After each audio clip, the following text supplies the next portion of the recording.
আমরা চাই এগুলি দূর হয়ে যাক। বিএনপির পরিবার আমরা একসাথে কাজ করব। ভুল ভ্রান্তি থাকলে আমরা একসাথে বসে মিলমিশ করে করব। কাদা ছড়াছড়ি আমরা এটা একদম পছন্দ করি না একেবারেই। আজকের বক্তৃতায় আপনারা হয়তো শুনে ফেলেছেন, আমি বলেছি যে আমি অঙ্গ সংগঠনের নেতাদেরকে আমি আমার সন্তান তুল্য মনে করি। অতএব সন্তানরা বাবার কাছে বা অভিভাবকের কাছে ভুল করতেই পারে, কিন্তু অভিভাবক কিন্তু তার ভুল করা উচিত হবে না। তাকে বুঝে শুনেই কাজ করতে হবে, কথা বুঝে শুনে বলতে হবে। কারণ অভিভাবক যে কোনোদিন সরি বলতে পারবে না সন্তানদের কাছে, খুব প্রকাশ্যে, এটা খুব কঠিন ব্যাপার। কিন্তু সন্তানরা কিন্তু সরি বললে কিছু আসবে যাবে।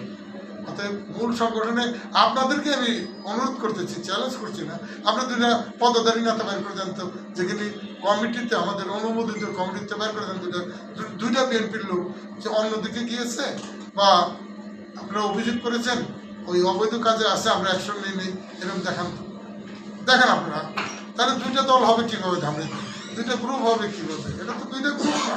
এখানে বিচ্ছিন্ন একটা ঘটনা ঘটছে, যেটার জন্য আমরা কষ্ট পাচ্ছি, সেটা আমাদের মধ্যেও খুঁজাইতেছে, থাকতে পারে, অন্যদিকেও হয়তো আছেই। কারণ একটা স্বৈরাচার সরকার, তার ব্যাখ্যা আছে, সবই আছে, প্রশাসনদের সব আছে না, তার দূষণও আছে। তারা একটা জাল ফেলে রেখেছে। এই জালে আমাদের কোনো নেতাকর্মী আমরা ঢুকি কিনা, সেই ব্যাপারে আমরা খুব শঙ্কিত। আমাদের তারেক রহমান সহ শঙ্কিত। অতএব আমরা বলবো, আমাদের মধ্যে যদি বিপদগামী কেউ থাকে, তাকেও আমার বক্তব্য বলছি, তাদেরকে সতর্ক করেছি।